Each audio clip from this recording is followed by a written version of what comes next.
don't want peace. I want problems always. Wetin be this? Wetin be this? Jesus. Blood of Jesus.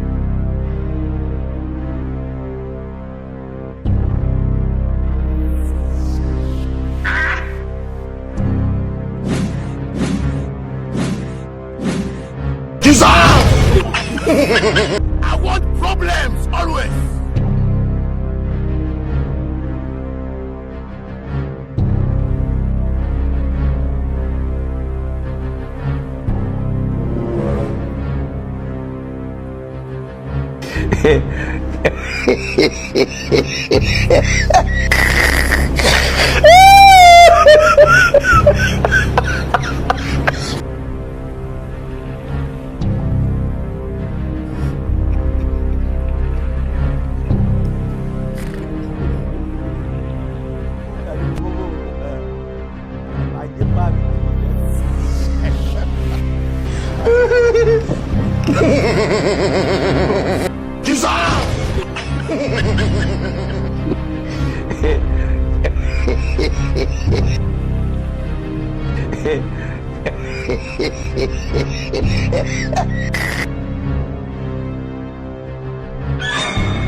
Are you playing? What type of playing is this?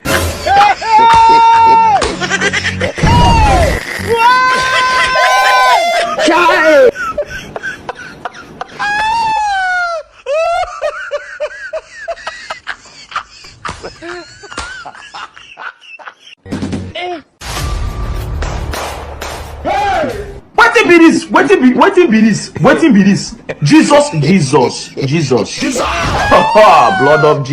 Blood of Jesus.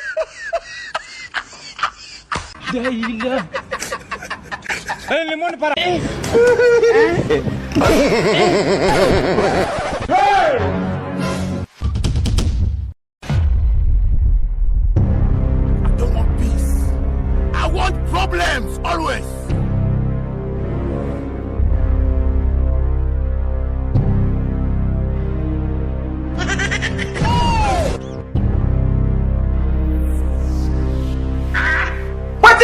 Wetin be this? Jesus.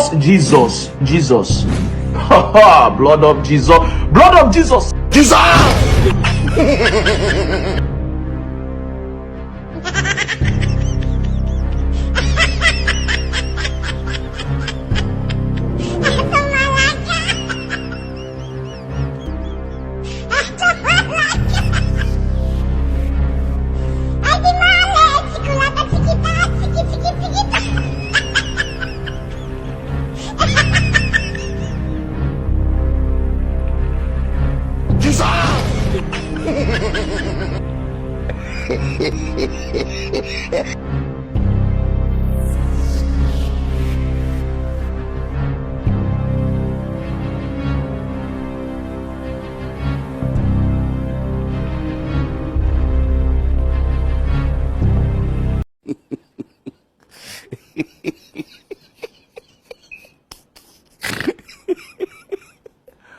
Aduh bobo.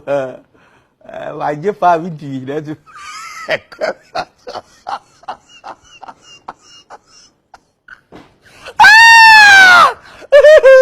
Itu sekarang. Are you playing? What type of playing is this?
Wetin be this? Wetin be this?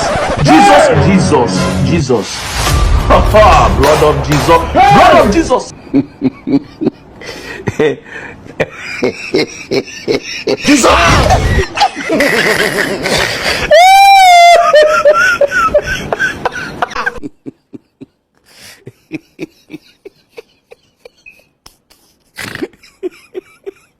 Kasongo ye Mombali nanga Kasongo mbona wewe Songa libala Oh ye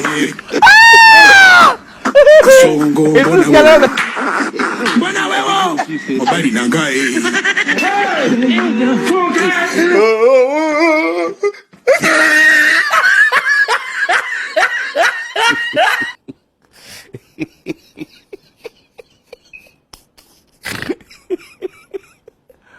Aduh bobo.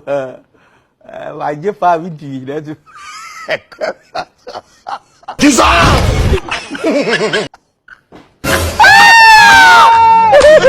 Itu sekarang.